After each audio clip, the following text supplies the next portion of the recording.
સ્વાગત છે તમારું ગુડ મોર્નિંગ ગુજરાતમાં. મિત્રો, સવાર એક એવી વાત છે કે જો એ સવાર તમને સરસ રીતે માણવા મળે, એ સવારની શરૂઆત જો સરસ રીતે થાય તો ખરેખર દિવસ સુધરી જતો હોય છે માણસનો. અને એટલે જ આજની આ સવારને શ્રેષ્ઠતમ બનાવવા માટે આપણે આવી પહોંચ્યા છીએ. આજની આ સવારમાં મારે એક બહુ જ અગત્યની વાત તમારી સાથે શેર કરવી છે, જે બહુ જરૂરી છે. આ ગીતના શબ્દો સાંભળજો જે આજની આ વાસ્તવિકતાને રજૂ કરે છે. લક્ષ્મીની જેમ જ લાગણીઓ ગણે છે, આ માણસ બરાબર નથી. ગણે છે ને ઓછી પડે તો લડે છે, આ માણસ બરાબર નથી. સમી સાંજે દરિયા કિનારે જવું તોય દરિયા તરફ પીઠ રાખી, એ લોકોને ગાડીને જોયા કરે છે, આ માણસ બરાબર નથી. ખરેખર આજના સમયમાં આ વાત કેટલી સાચી ઠરે છે કે માણસ બરાબર નથી. માણસે જે કરવું જોઈએ, કુદરત સાથેનો એનો જે નાતો છે, બસ તોડીને બેઠો છે. ભૌતિકતાની પાછળ ભાગે છે. ઘરમાં 5 જણ એક જ રૂમમાં બેઠા હોય પણ પાંચે પાંચ પોતપોતાના મોબાઈલમાં 5 અલગ પ્રકારના કાર્યક્રમો જોતા હોય છે. એવી તો આજની પરિસ્થિતિ છે. પહેલાં એવું થતું કે બહાર જમવા જવું એ બહુ મોટી વાત ગણાતી, એક ફેસ્ટિવલ જેવું લાગતું. પણ આજે તો એવું છે કે પહેલાં શરૂઆત એવી રીતે થઈ કે દર રવિવારે રસોડે રજા હોય, પછી તો લગભગ રોજ રજા આવે તો ઓનલાઈન ફૂડ મંગાવી લઈએ છીએ. તો એ બદલાઈ ગયું છે. તો દોસ્તો, આપણે કેટલું બધું વિસરતા જઈએ છીએ, કેટલું ભૂલતા જઈએ છીએ. પણ એક વાત એ પણ છે કે જો આ સોશિયલ મીડિયાને આપણે આના માટે જવાબદાર ઠેરવીએ છીએ કે ભાઈ બધો વાંક આ ફોનનો છે, ફોનમાં ઘૂસેલા રહો છો એટલે આ બધું થઈ રહ્યું છે, તો સામે એવા પણ લોકો છે જેમણે આ ફોનનો સદુપયોગ કર્યો છે, સોશિયલ મીડિયાનો સદુપયોગ કર્યો છે અને એ કહી બતાવ્યું છે કે ના ના, આનો ઉપયોગ તો તમે તમારી જાતને નિખારવા માટે, તમે કુદરત સાથે જોડાયેલા રહેવા માટે, તમે તમારા જીવનશૈલીને, તમારા અભિગમને બદલવા માટે પણ કરી શકો છો. અને એવા જ એક મહિલા આજે મારી સાથે છે. મજાની વાત એ છે કે આવે છે એક નાનકડી જગ્યાએથી, એક એવી જગ્યાએથી કે જ્યાંના માટે આ સોશિયલ મીડિયા કે આ બધી વાતો આપણે એવું માનતા હોઈએ છીએ ને કે શહેરમાં જ આ બધું બહુ ચાલે છે, મોટા મોટા શહેરોમાં. તો એ એવી જગ્યાએથી આવે છે પણ સાહેબ એમના ફોલોઅર્સ ને વ્યૂઝ તો મિલિયન્સમાં છે. છે ને મજાની વાત? અને પછી વાતો મૂલ્યોની કરે છે, વેલ્યુઝની કરે છે. તો મળીએ આવા જ એક સરસ મજાના અને આપણા માટે એક આદર્શ કહી શકાય એવા મહીસાગરના મહિલા દક્ષાબેન માચીન.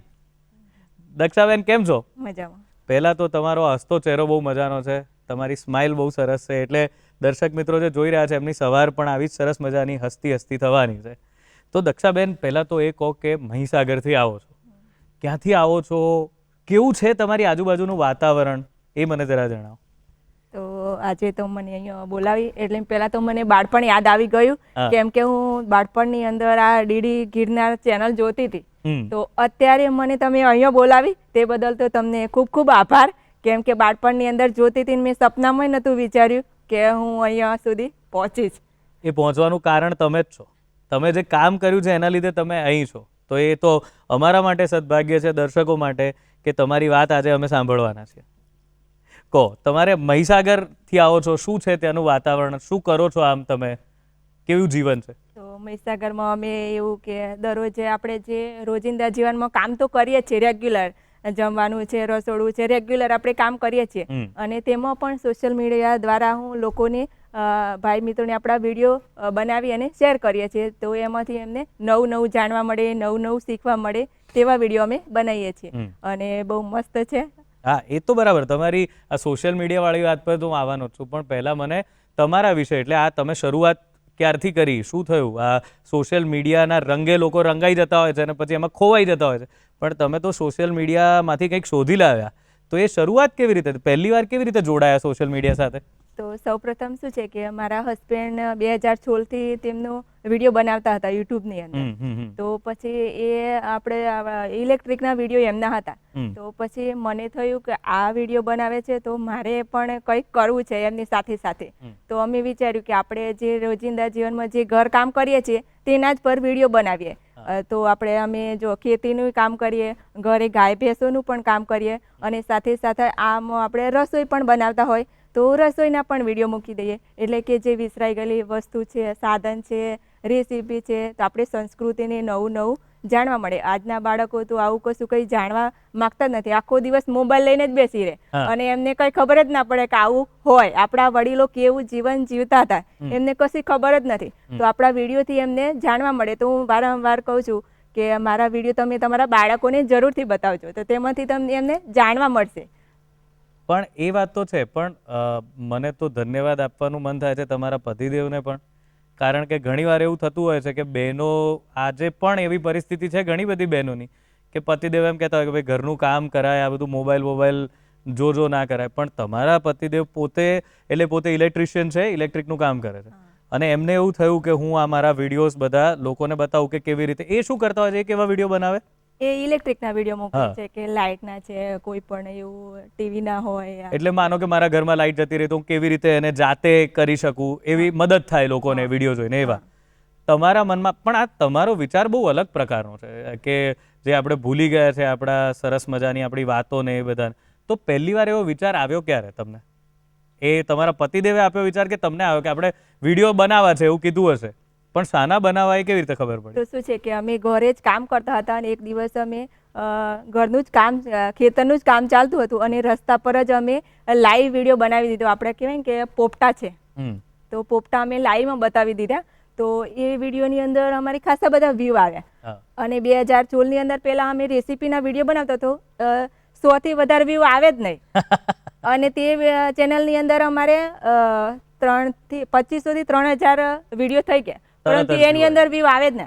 પછી અમે આ નવી ચેનલ જ્યારે શરૂ કરી અને લાઈવની અંદર અમે બતાવ્યા પોપટા છે અને ગલકા જ્યારે વાળ પર લાગતા હોય તે બતાવ્યો, તો તેની અંદર અમારે સારા વ્યૂ આવ્યા. અને પછી અમે રેગ્યુલર વિડીયો મૂકીએ તો તેની અંદર ઘણા બધા વ્યૂઝ આવતા રહે. તો આ રીતના ચાલુ થયું. વાહ, બહુ મજાની વાત છે. એટલે તમે આ બધા વ્યૂઝ ને બધું જો, પણ એવી ખબર કઈ રીતે પડી કે આ વસ્તુની અંદર શું શું બીજું બતાવે? કારણ કે આ તો તમે વાત કરી કે તમે પહેલા તો કુદરત બતાવી, પોપટના ઝુંડ બતાવ્યા છે એ થયું, તમે વાવેતર કર્યું એની વાત કરી, પણ પછી આવો વિચાર ક્યાંથી આવ્યો કે આવા? કારણ કે મેં જોયું છે કે મોબાઈલમાં ઘણા એવા વિડીયો મૂકતા હોય છે જેને કંઈ લેવા દેવા નથી હોતા કોઈ વાત સાથે. તમે સાવ ખાલી ફાલતુ વસ્તુઓના વિડીયો બનાવીને મૂકતા હોય છે, એમના પણ બહુ બધા વ્યૂઝ આવતા હોય છે. અને એક તરફ તમારા જેવા વ્યક્તિ છે કે જે બહુ સારી વાતો વિચારીને વ્યૂઝ મૂકતા હોય છે, એના પણ સારા આવે છે. તો નક્કી કેવી રીતે કર્યું કે આપણે આવી જ વાતો મૂકવી છે? એટલે શું છે કે અમારા ઘરમાં આપણે જૂના વડીલો હોય ને, તેમને અમે પૂછીએ કે આવું આપણે પહેલા જમાનાની અંદર કરતા હતા, તો કે હા બરાબર કરતા છે. પછી મને એવું થયું કે આપણે પણ આવા જ વિડીયો બનાવીએ તો અત્યારે તો બાળકોને તો ખબર રહેવાની જ નથી, એટલે આપણે આ બનાવીએ વિડીયોના માધ્યમથી તો બધાને ખબર પડે કે આ રીતના આપણા વડીલો જીવન જીવી ચૂક્યા છે. એટલા માટે અમે પછી એવા વિસરાઈ ગયેલી વસ્તુ, સાધન, રેસીપી તેવા વિડીયો બનાવવા મળે. સંયુક્ત પરિવારમાં રહો છો, તો એ લોકોનું કેવો રિએક્શન હતું કે તમે વિડીયો બનાવવાનું શરૂ કર્યું? કારણ કે ઘણી વખત એવું જોવામાં આવે છે કે ઘરની વહુ કોઈ આવા વિડીયો બનાવે તો પસંદ નથી આવતું, તો તમારે ત્યાં શું હતું રિએક્શન? તો ના, મારા સાસુ સસરા અને અમારા બધાનો ફૂલ સપોર્ટ છે. અત્યારે અવળે સિઝન ગઈ આપણે સેવ વણવાની, તો મને તો ખબર નથી કે પાટલા પર સેવ વણવાની હોય, તો મારી સાસુએ જ બતાવ્યું કે તું આવો પાટલો લાય અને એની ઉપર બેસી અને પછી સેવ વણવાની. અત્યારે તો આપણે બજારમાંથી તૈયાર સેવ લાવી લઈએ અને કોઈ વણતા પણ નથી, કોઈને ટાઈમે નથી, ખાવું તો છે પણ. તો પછી મને થયું કે લાવો હું પણ બતાવું, તો અમે બનાવતા હતા એમ. તો મેં પાટલા પર પણ અત્યારે સેવ પણ બતાવી હતી અને તે પણ વિડીયો મેં મૂક્યો છે. તો આપણા વડીલો આ રીતના સેવ વણતા હતા. સેવ તો ખાતા હતા જ, પરંતુ ત્યારે તો હંસા પણ નતા અને એવું હતું, છતાં પણ તે સેવ ખાતા હતા. તો અત્યારે તો મેં તમને એ વિડીયો બતાવ્યો છે, જોયો છે. ક્યાં વાત! તો તમે એટલે તમારા સાસુ સસરા પણ તમને આમાં મદદ કરે છે અને તમને પ્રોત્સાહિત કરે છે કે આવું કરો તમે. અમે વિડીયો પણ બનાવીએ કે આવું થાય, આવું થાય એમ. અચ્છા, વાહ. તો આની ફ્રીક્વન્સી એટલે કે તમને ક્યારે ખબર પડે કે હવે મારે નવો વિડીયો? રોજ એક વિડીયો બનાવો છો? રોજ. અરે વાહ! તો સમય તમારે આમ આખી આ પણ ચાલુ, ખેતરવાળું કામ પણ ચાલુ, તમારું જમવા કરવા, કેટલા જણનું જમવાનું બનાવવાનું હોય છે? 6 જણનું જમવાનું બનાવવાનું, ખેતરે પણ જવાનું, અને એમાં એક વિડીયોનો સમય કાઢી લેવાનો. ગાયો ભેંસો છે ખાસા. ગાયો ભેંસો છે, તો એ બધાની વચ્ચેથી તમે સમય કાઢો. એટલે ખાસ કરીને મારે અહીંયા જે જુએ છે બહેનોને એ જ કહેવું છે કે આપણે એવું કહેતા હોય ને કે મારે બહુ કામ છે, મારી પાસે તો ટાઈમ જ નથી, હું કેવી રીતે આ બધું કરું? તો જુઓ, આ છે દક્ષાબેન કે જે આટલા બધા કામની વચ્ચે અને બધા શારીરિક શ્રમવાળા કામ છે. એક એવું નથી કે બેઠા બેઠા કરવાનું હોય, બધામાં શારીરિક શ્રમ છે, તે છતાં આ બધું કરી રહ્યા છે. તો સૌથી વધારે વ્યૂ કયા વિડીયોને મળ્યા છે અત્યાર સુધીમાં? તો સૌપ્રથમ મેં વિડીયોની અંદર કે મેં ભેંસનું દૂધ કાઢતી હતી ને તે જ વિડીયો વાયરલ થયો. હે, અરે વાહ. તો અમારું રેગ્યુલર હતું અને તે જ વાયરલ થયું. તો મને તો બહુ આનંદ થયો કે અમે ઘરકામ કરતા હતા અને એ જ વિડીયો વાયરલ થયો. તો ત્યાર પછી મેં ઘણા બધા ભેંસના વિડીયો પણ મૂક્યા છે અને 22 મિલિયન સુધી એ વિડીયો પહોંચી ગયો. તમારી સાથે તમારી ભેંસ પણ પોપ્યુલર થઈ ગઈ અને 22 મિલિયન વ્યૂ તમે બંને ભેગા થઈને લાવી દીધા છે. વાહ. તો આ તમે જે ટ્રીકની વાત કરી કે ભાઈ આ વિસરાતી વસ્તુઓ, તો આ ટ્રીક જે છે કે આ તમે શોર્ટકટ, કારણ કે અત્યારનો તો જમાનો જેવો છે શોર્ટકટનો, બધાને કંઈક ને કંઈક શોર્ટકટ જોઈએ છે. તમે કોઈ વસ્તુનો શોર્ટકટ કહો એટલે લોકો એ વસ્તુ તરત જ જોવાના. તો આ વિચાર ક્યાંથી આવ્યો કે આપણે બધી વસ્તુના શોર્ટકટ બતાવીએ લોકોને? તો શું છે કે આપણે ઘરમાં કોઈ પણ વસ્તુ હોય અને એને હું થોડી વાર વિચારી લઉં કે આમાંથી કોઈ શોર્ટકટ થાય એવું છે. આપણે આમ તો ભંગારમાં ફેંકી દઈએ તો કોઈ ઉપયોગ થાય નહીં, પરંતુ વારે હું આખો દિવસ એ જ વિચાર કરતી હોય કે આમાંથી કંઈક નવું થશે તો આપણા વ્યુઅર્સને પણ જાણવા મળશે. તો આ રીતના હું રેગ્યુલર વિડીયોનો જ વિચાર કરું એટલે મારામાં મગજમાં આવી જાય કે આમાંથી કંઈક બને એવું છે. બને એવું છે. તમે કેટલું ભણ્યા છો? ખાલી 12 પાસ જ છું. 12 પાસ છો તો આ બધા જે શબ્દો ક્યારના તમે બોલો છો, વ્યુઅર્સ ત્યાં તે ને એ બધું શીખતા શીખી ગયા છો ને? ક્યાં વાત, બહુ સરસ. તો આ તમે જે ટ્રીક કોઈ એકાદ બે આ શોર્ટકટની તો વાત કરો, કયા હોઈ શકે? અત્યારે અમારા દર્શકોને કોઈ શોર્ટકટ બતાવો છે, બધા જોઈ રહ્યા છે એમને કે શું કરવું જોઈએ, તો એવા કોઈ શોર્ટકટ એમને કામ આવે એવા અત્યારે તમને હું ચેલેન્જ આપું. ચલો એક આપણે આમ કરીએ કે આજે તમારે જે વાત કરવાની છે, આમ તો તમે જે વિડીયો નાનો બનાવો છો, અત્યારે ડીડી ગિરનારમાં એક વિડીયો જવાનો જ છે તમારો, એ વાયરલ થવાનો જ છે, અહીંના કરોડો દર્શકો છે જોવાના છે. તો અત્યારે કઈ ટ્રીક બતાવશો બધાને? તો હાલ મેં હમણાં જ 2 દિવસ પહેલાં એક ટ્રીક મૂકી છે કે આપણે જો મહેંદી મૂકી હોય ને તો બજારની અંદર ઘણા બધા પૈસા પણ થતા હોય છે. તો મેં મહેંદીને શું કર્યું કે આખી જ આ રીતના કરી દીધી સરખી, અને પછી આપણે જે આખી મહેંદીને પાથરી દેવાની, જેમાં તમે આખી મહેંદી જ મૂકી દો, એમાં કોઈ કઈ અંદર કઈ કરવાનું નહીં ના. અને પછી આપણે જે ચમચી આવે ને મંચુરિયન વાળી પાંખાવાળી, તેની અંદરથી આપણે સરસ આમ ડિઝાઇન પાડી દેવાની, એટલે સરસ ડિઝાઇન થઈ જાય અને મસ્ત થતી હોય છે. મેં પાડી હતી જવડ, એ વિડીયો મેં આવડે જ મૂક્યો છે. અને બીજી એક ટ્રીક છે કે આપણે જે ચૂલામાં આપણા રસોડામાં જે લાઇટર હોય તે આપણે ઘણીવાર ગેસ નીચે પડી જાય, ખોવાઈ જાય, આપણને મળે પણ ના.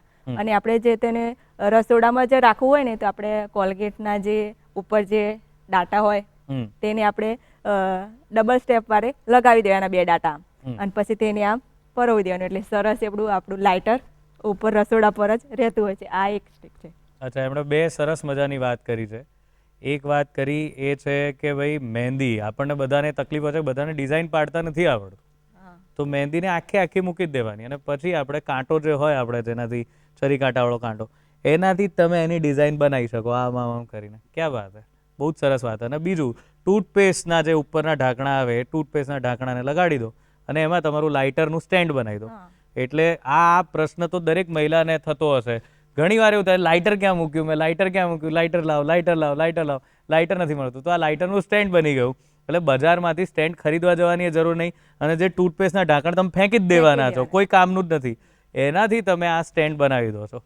તો ઘરમાંથી કેવું આમ તમને કેવો પ્રતિસાદ મળે છે કે ભાઈ વાહ વાહ? અચ્છા, તમારા ઇલેક્ટ્રિકવાળા જે વ્યૂ છે પતિદેવના, અને આ તો પતિદેવ શું કહે છે કે હવે મારા કરતાં તો આ તારા વ્યૂ વધારે આવવા માંડ્યા છે, તો પછી એમને કેવું પ્રોત્સાહન આપે છે કે પછી એમ કહે છે કે ના ના ના ના આ મારા વધારે આવવા જોઈએ? ના ના, એવું નહીં, પ્રોત્સાહન જ આપે છે. આપણે તો આગળ જ જવું છે ને ગમે તે રીતે. ક્યાં વાત છે, ક્યાં વાત છે. તો યુઝ્યુઅલી તમારા ઘરમાં તમે લોકો જે આ બધી શોર્ટકટ્સના વિચાર કરતા રહેતા હો છો, તો એમાં મગજ વધારે કોનું, યોગદાન કોનું, તમારું છે, પતિદેવનું છે, કોનું છે? મારું ચાલે ને એમનું ચાલે ને ઘરના બધા સભ્યોનું ચાલે કે આ વિડીયો બનાવો, આમ થશે આમ થશે આમ. ઓકે. તો બીજા કોઈ, તમે આ જે પહેલી વાર આટલા બધા વ્યૂ આવ્યા જે કોઈ વસ્તુના મિલિયન્સમાં, તો ત્યારે તમારું રિએક્શન શું હતું? ત્યારે શું પ્રતિક્રિયા આવી તમારી? મારું રિએક્શન આ જ હતું. અત્યારે છે એવું કે મજા આવી ગઈ, આનંદ આવી ગયો, આપણું કરેલું સફળ થયું. ઓકે. તો હવે તમારી પાસે એવું કોઈ આવે છે કે મારા માટે કંઈક બનાવી દો, મારા માટે કોઈ રીલ બનાવો, તમે મારા માટે કોઈ વિડીયો બનાવો, એવું કોઈ કહે છે કે આ મારી વસ્તુ છે એનો વિડીયો બનાવી આપો? આવે છે ને. તો બનાવો છો ખરા? અરે સરસ. ચલો, એટલે તમે આનાથી કામ પણ શરૂ કરી દીધું છે. સરસ. પણ હવે વાત પાછા આપણે આ વિસરાયેલી વસ્તુઓ પર કરીએ તો ખાસ કરીને એવું પણ છે કે મેં હમણાં વાત કરી એમ કે જે જમવાનું છે અત્યારે કેવી પરિસ્થિતિ થઈ ગઈ છે કે 200-300 રૂપિયા આપી અને લોકો હોટલમાં હાંડવો ખાવા જાય છે, દાળ ઢોકળી ખાવા જાય છે અને એવું લાગે છે કે હા આપણે તો કંઈ ટ્રેડિશનલ વાનગીના નામે 300-400 રૂપિયામાં એક ડીશ હાંડવો ને સુખડી ને બધું વેચાય છે. તો એવી બધી વસ્તુઓ તો ઘરે જ બનતી, બરાબર. મને એવું યાદ છે કે પહેલાં એવું બી કરતા કે વહુ આવે લગ્ન કરીને તો એને શું પેલું લાપસી બનાવવાનું કે એવું કંઈક અઘરું કામ કે એટલે પછી ખબર પડે કે આને આવડે છે કે નથી આવડતું. તમારી એવી પરીક્ષા થઈ છે તમારી ક્યારે? ના. નહીં. તો હવે આ જે વાનગીઓ છે તો એ વાનગીઓ વિશે કંઈક કહો કે એમાં શું બતાવો છો, એની કઈ રેસીપી બતાવતા હો છો, શું કરો છો? અમુક વાનગી આપણે બનાવી દઈએ, જેમ કે આપણે વિસરાઈ ગયેલું એક રેસીપી છે કે જેમ ભેડકું કહેવાય છે. ભેડકું એ શું હોય કહો? એ મકાઈમાંથી બને છે. આપણે મકાઈ સફેદ હોય ને હા. તેને ફાડા કરી દેવાના અને પછી આપણે જે છાશ હોય હા. તેની અંદર નાખવાની. એ છાશની અંદર જ એ ફાડાને ચડાવવામાં આવે છે અને તેની અંદર મીઠું નાખવાનું. આમાં બીજું કોઈ વસ્તુની જરૂર ના પડે અને ફટાફટ જલ્દીથી થઈ જતું હોય છે અને આપણા વડીલો આવું ખાતા હતા તો આપણને આ કંઈ નડે ના. એટલું સ્વાસ્થ્યપ્રદ છે કારણ કે હા. છાશ મકાઈ. હા, વાહ. તો એવું તમે બનાવતા શીખવાડો છો, નાની ટ્રીક. કેટલા મિનિટનો આ વિડીયો બનાવો છો? ખાલી 2-3 મિનિટની અંદર થઈ જાય. 2-3 મિનિટની અંદર થઈ જાય, આ શીખવાડી દો. વાહ. મારે તમારી પાસેથી ઘણું બધું જ્ઞાન લેવું છે કારણ કે મને પણ આવું કંઈક બનાવીને પોપ્યુલર થવું છે. તમારી જેમ મિલિયન્સમાં વ્યૂ જોઈએ છે પણ અત્યારે મિલિયન લોકો જોઈ તો રહ્યા છે. મારે એ જાણવું છે કે કેવી રીતે આ થાય છે. પણ અત્યારે એક બ્રેકનો સમય છે દક્ષાબેન, તો એક નાનકડો વિરામ લઈએ અને મળીએ વિરામને પેલે પાર.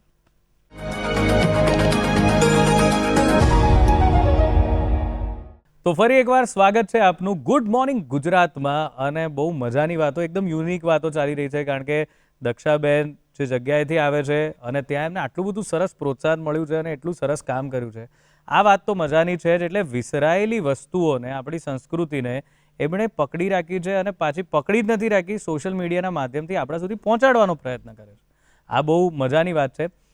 પણ હવે જે મારે વાત કરવી છે એ છે વાનગીઓની. હું તો દ્રઢપણે માનું છું કે કોઈ પણ સવાર બે રીતે સારી બની શકે. એક, એમાં જો સંગીત ભળેલું હોય અને બીજું કે એમાં જો સરસ મજાના ભોજનની વાત થતી હોય.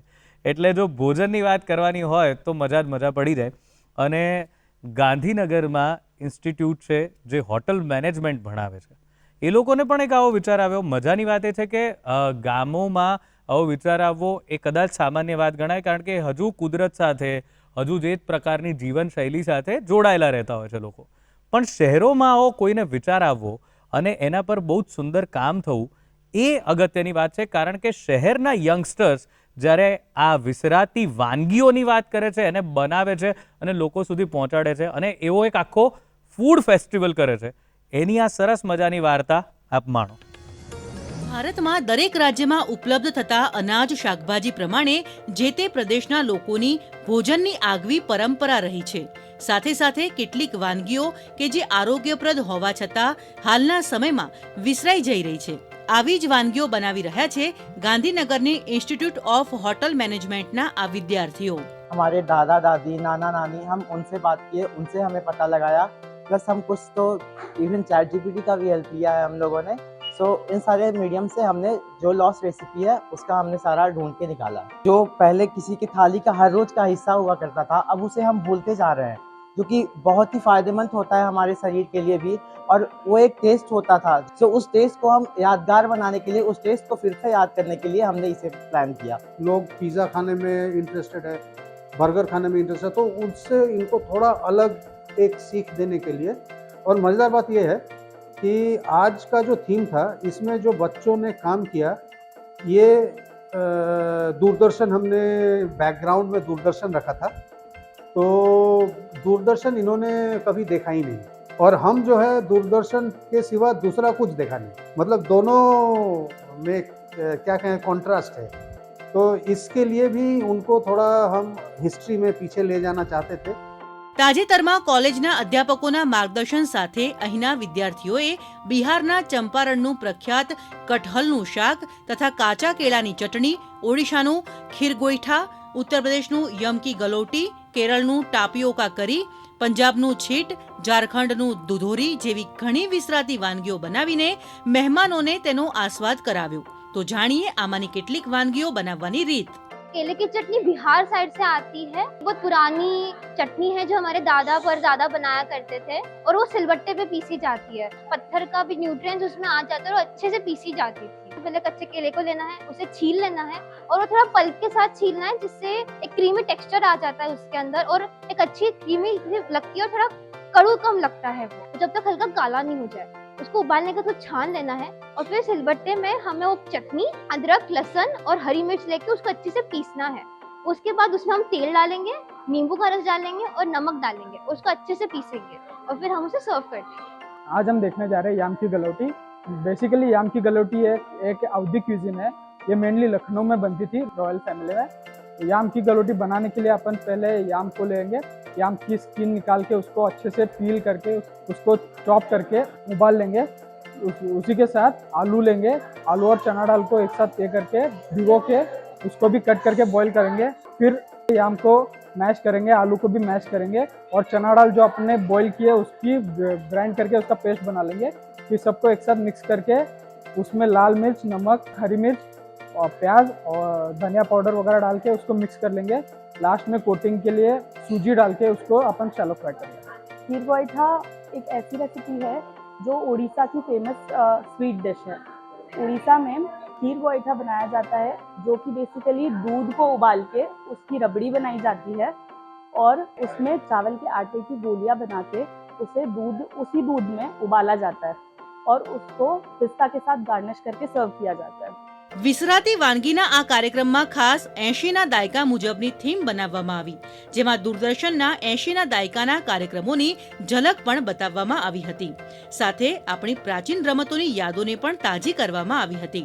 ઉપરાંત અહીંના વિદ્યાર્થીઓ દ્વારા બનાવવામાં આવેલી વિસરાતી વાનગીઓ માટે ઉપસ્થિત સૌ કોઈએ વિદ્યાર્થીઓનો ઉત્સાહ વધાર્યો હતો. ક્યા વાત હે. આ લોકોના મોઢે આવી સરસ મજાની વાતો સાંભળી અને આ વાનગીઓ જોઈને મારા મોઢામાં પાણી આવી રહ્યું છે. તો એવી જ વાનગીઓની વાત આપણે દક્ષાબેન પાસેથી કેમ ના સાંભળીએ. હમણાં ભેડકુની વાત કરી તમે દક્ષાબેન, મને તો મજા પડી ગઈ. આજે હું ઘરે જઈને પ્રયોગ કરવાનો જ છું એનો, કારણ કે સરસ કેટલી ઇઝી છે, મને બનાવતા આવડે. અને આની મજા એ છે કે મારા જેવા પુરુષો તેને બહુ રાંધતા નથી આવડતું એ બી એમ કહી શકે કે જો મેં કેવી વસ્તુ બનાવી. ક્યાં વાત. આવી કોઈ બીજી વાનગી કહો કે જે ભૂલાઈ ગઈ હોય અને તમે એને પાછી તમારા વિડીયોથી લોકો સુધી પહોંચાડી હોય. બીજી પણ એવી પણ રેસીપી એટલે કે શું છે કે ગોળવાળી ચા છે. ગોળવાળી ચા. હા. તો અત્યારે આપણે કોઈ પણ લગ્ન પ્રસંગની અંદર ગોળ વેચવામાં આવે તો કોઈ પણ ગોળ બાળકો ખાતા નથી, એ તમને ખબર છે. અને આપણા વડીલો હતા ને એ ગોળનો જ ઉપયોગ કરતા હતા. બરાબર. તો હું ગોળવાળી ચા પણ મેં બનાવી છે. જેમ કે આપણે અને ઘણાને એ ચા ફાટી પણ જતી હોય છે કેમ કે એમને નથી આવડતી.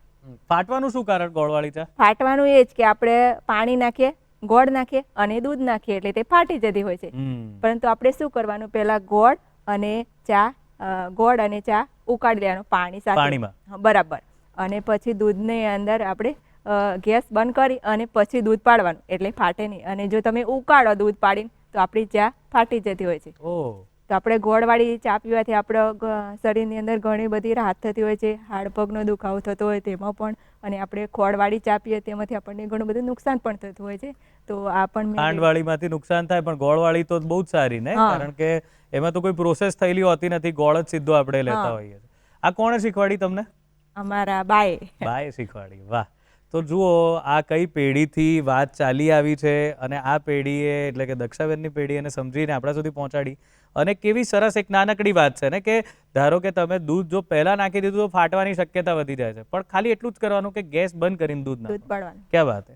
તો આવું બીજું શું શું કરતા હો છો? આ તો એક વાત થઈ વાનગીઓની, વિસરાયેલી વાનગીઓની.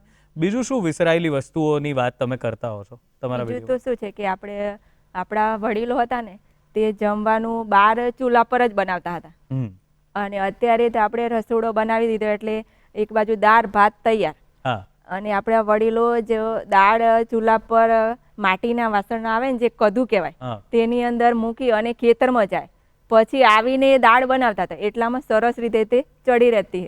તો આપણે એટલી વાર ચડી રહે એની ધીરજ રાખતા. હા. અને અત્યારે પેલું ગેસ પર ઝડપથી આપણું શેકાઈ જાય એટલે આપણા અમુક તત્વો તેમાંથી નષ્ટ થતા હોય છે.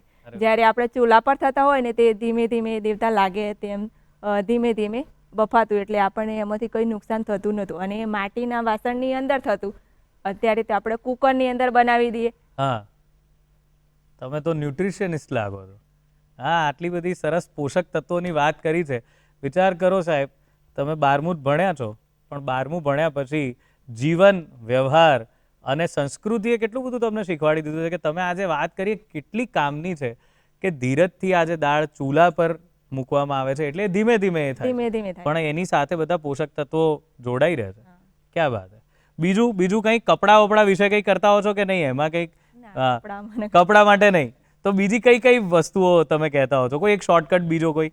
બીજું એવું કે આપણે અત્યારે શું છે કે લોટ આપણે તૈયાર પેકેટ વાળું લાવી દઈએ છીએ, પરંતુ પહેલના જમાનાની અંદર આપણા જે વડીલો હતા તે સવારે 4 વાગે પેલી હાથથી ચલાવવાની ઘંટી આવે ને તેની અંદર અનાજ દળવાનું અને તે ધીમા RPM ની અંદર અનાજ દળાતું હતું. અત્યારે આપણે દળાવા જઈએ તો એ ફાસ્ટ દળાઈ જાય એટલે આપણો તેની અંદરથી અમુક તત્વો પણ નષ્ટ થઈ જતા હોય છે. અને આપણે વડીલો આ રીતના આપણો લોટ હતો તેનો ઉપયોગ કરીને લાંબુ આયુષ્ય જીવતા હતા. અત્યારે તો આપણે ઘેર બધાના ઘરે બીમારીઓ થઈ ગઈ છે, એ બધી આપણા જ હાથમાં છે. આપણે જેટલી સગવડ થઈ ને તેટલી અગવડ આપણે ઊભી કરી દીધી છે. બિલકુલ સાચી વાત છે. હવે આ બધું છોડીને દવાઓમાં પૈસા નાખીએ છીએ આપણે લોકો, હે ને? એમણે કીધું RPM, રાઉન્ડ પર મિનિટ. ક્યાં વાત છે દક્ષાબેન, મને તમારી જોડે વાત કરીને બહુ મજા પડી રહી છે, કારણ કે તમે કેટલી અઘરી વસ્તુઓને સરળતાથી જીવનમાં ઉતારી લીધી છે અને કરી રહ્યા છો. ક્યારે એવું થયું કે કોઈએ એમ કીધું હોય કે ના આ બધા વિડીયો તો ના બનાવાય, તો ટાઈમ બગાડો છો, અને પછી તમે કંઈક જવાબ આપ્યો કે ના કેમ કરીએ છીએ, એવું કંઈ થયું છે? કોઈ કહે છે, રોકે છે, ક્યારે રોકે છે? તમે શું જવાબ આપી દેતા હો છો? અમે તો વિડીયો બનાવવાના છીએ, તો કે આ વિડીયો બનાવવા નીકળ્યા, પરંતુ ના, અમારે તો રેગ્યુલર 1 વાગે અમારે વિડીયો મૂકી દેવાનો. એટલે કોઈ ગમે તે કે અમે ઘરનું કામ બધું જ રેગ્યુલર જે કરતા હોય તે કરી અને અમારે વિડીયોનું મેનેજમેન્ટ કરી દેવાનું, એટલે વિડીયો બનાવી દેવાનું રેગ્યુલર. અમારે આજે અહીં આવવાનું હતું તો અમે આવતીકાલે વિડીયો 2 બનાવી દીધા, કેમ કે આપણે કાલે અમદાવાદ જવાનું છે. ક્યાં વાત. તો એમ નહીં, આજે 1 વાગ્યાનું શું કારણ કે 1 વાગે જ તમારે મૂકવાનો છે વિડીયો? એટલે અમે પહેલેથી 1 વાગે વિડીયો શૂટ 1 વાગે વિડીયો મૂકી દઈએ છીએ, એટલે તો આપણે 1 વાગ્યાનો ટાઈમ છે. અચ્છા, એટલે તમારા જે ફોલોઅર્સ છે રાહ જોતા હોય છે કે 1 વાગે કેવા પ્રકારની કોમેન્ટ આવતી હોય છે આ બધામાં? તો બધા જ વિડીયોની અંદર સારી એવી કોમેન્ટ કરે છે કે મને તો ખૂબ જ આનંદ થાય અને બધાની કોમેન્ટ હું વાંચું અને તેમને જવાબ પણ આપું. તો આવતીકાલે મેં મૂકી દીધું કે હું અમદાવાદ આવવાનું છે, તો ઘણા બધા ભાઈ બહેને મને નંબર પણ આપ્યા છે કે દક્ષાબેન મને કોલ કરજો, અમે તમને મળવા આવીશું. કેમ કે હું વિડીયો બનાવ્યા પછી પહેલી જ વાર અમદાવાદ આવી છું. આમ સુરત, વડોદરા એ બાજુ જઈ આવ્યા, પરંતુ અમદાવાદ હું પહેલી જ વાર આવી. તો મને થયું કે હું આપણા વ્યુઅર્સને પણ જણાવી દઉં કે હું અમદાવાદ આવી રહી છું. તો ઘણા બધાના ફોન નંબર પણ આવી ગયા છે કોમેન્ટની અંદર. ક્યાં વાત. એટલે તમારો પ્રશંસક વર્ગ છે જેવું ઈચ્છે છે કે દક્ષાબેન મળે, એમની આ બધી વાત છે અમે રૂબરૂ એ કરીએ. બરાબર. તો દક્ષાબેન, આ બધી કમેન્ટના બધાના જવાબ આપો તમે, બરાબર છે, અને તો તમને થાક આમ એમ નથી થતું કે આટલા બધા લોકોના જવાબ આપવાના મારે અને પાછું એમાં કંઈ ટાઈમ કાઢવાનો, કે પછી આનંદ થાય છે? આનંદ થાય, કેમ કે બધા જ વિડીયોની અંદર સરસ એવી સારી કોમેન્ટ કરતા હોય, કોઈ ખરાબ કોમેન્ટ તો કરે જ ના. તો એમને પણ વિડીયો જોવા ગમે છે એટલા માટે તે કોમેન્ટ કરે છે. તો મને પણ થાય કે એમના માટે કંઈક નવા વિડીયો મૂકવું, નવું અપડેટ એમને આપવું. તો મને સારી કોમેન્ટ કરે છે તો મારે પણ એમના માટે તો કંઈક કરવું પડે ને. બરાબર. એવો વિચાર નથી આવતો કે આ તો રોજ મારે 1 વાગે કંઈક મૂકવાનું, તો એટલી બધી વસ્તુઓ લાવવી ક્યાંથી મારે? ના, એ તો રેગ્યુલર મારા મગજમાં આવી જાય કે આજે આપણે આ વિડીયો બનાવી દઈએ એટલે તૈયાર થઈ જ જાય. ઓટોમેટિક મગજમાં આવી જાય કે આપણે આ વિડીયો બનાવવાનો છે એટલે બનાવી જ દેવાનું. ક્યાં વાત હે, ક્યાં વાત હે. અને આ જે છે એ ક્યારેય તમને માનો કે હવે એવું છે કે આ 1 વાગ્યાવાળો જે તમે વિડીયો મૂકો છો ને એમાં જે કન્ટેન્ટ એટલે કે જે વસ્તુઓ, માહિતીઓ રજૂ કરો છો, તો એને કેવી રીતે તમે એટલે એને લખીને પણ મૂકો છો કે કોઈને, એટલે મીન્સ કે નીચે ડિસ્ક્રિપ્શનમાં કે એવું કંઈ હોય છે લખેલું કે ધારો કે તમારો વિડીયો સાંભળીને ના સમજી શકે તો એવું કંઈ લખીને મોકલો છો? ના, અમે વિડીયો જ મૂકી દઈએ. વિડીયો જ મૂકી દો છો અને બહુ સરળ ભાષામાં હોય છે એટલે બધા સમજી જ જતા હોય અને બધાને ગમે છે. બધાને ગમે છે. વાહ, બહુ વાત સાચી છે. હવે શું પ્લાન કરો છો? હવે આગળ શું કરવું છે? આ બધા વિડીયો તો બહુ ગમવા માંડ્યા જ લોકોને. હવે શું કરવાની ઈચ્છા છે? હવે તો આપણે રેગ્યુલર વિડીયો જ મૂકવાના. વિડીયોઝ મૂકવાના અને આ રીતે લોકો સુધી બધી વાતો આપણે બધાને જાગૃત કરવાના છે વિડીયોના માધ્યમ દ્વારા. બરાબર છે. કે બધા જોડે આપણે કુદરતે બધાની શક્તિ તો આપી જ છે. કોઈને વિડીયો બનાવવાનો શોખ હોય, કોઈને ક્રિકેટનો શોખ હોય, કોઈને મહેંદીનો શોખ હોય, તો આપણા એ પોતાની શક્તિ જાગૃત કરે. મેં વિડીયો દ્વારા આપણને જાગૃત કરું છું, તેવી રીતના તમારી જોડે બધાની જોડે શક્તિ આપી છે, તો તમે પણ આ રીતના પ્રયત્ન કરતા રહો. કેટલી પોઝિટિવિટી છે દક્ષાબેન તમારામાં કે તમે એટલી મોટી વાત બહુ સરળતાથી કહી દીધી છે કે બધાએ ઈશ્વરે બધાને શક્તિ આપી છે અને દરેક વસ્તુના સારા અને ખરાબ પાસા છે. એ જ મોબાઈલ જેને આપણે ગાળો દેતા હોઈએ છીએ કે એના લીધે બધું ખરાબ થઈ ગયું છે, જીવનશૈલી બગડી ગઈ છે, એનો કેટલો સદુપયોગ એમણે કર્યો છે અને એના લીધે કેટલા બધાને એ વાતની જાણ થઈ, મદદ મળી રહી છે. થેન્ક યુ દક્ષાબેન, તમે અહીં આવ્યા મહીસાગરથી છે, પહેલી વાર અમદાવાદ આવ્યા છો, પણ અમે આશા રાખીએ કે અમદાવાદ આવતા રહો, બધે જ ફરતા રહો અને તમારા વિડીયો હજુ પણ વધારે લોકો સુધી પહોંચતા રહે અને તમે બહુ જ સરસ વિડીયો બનાવતા રહો. તમે અહીં આવ્યા અને આ બધી વાતો અમારી સાથે શેર કરી એ બદલ તમારો ખૂબ આભાર. Thank you Dakshaben.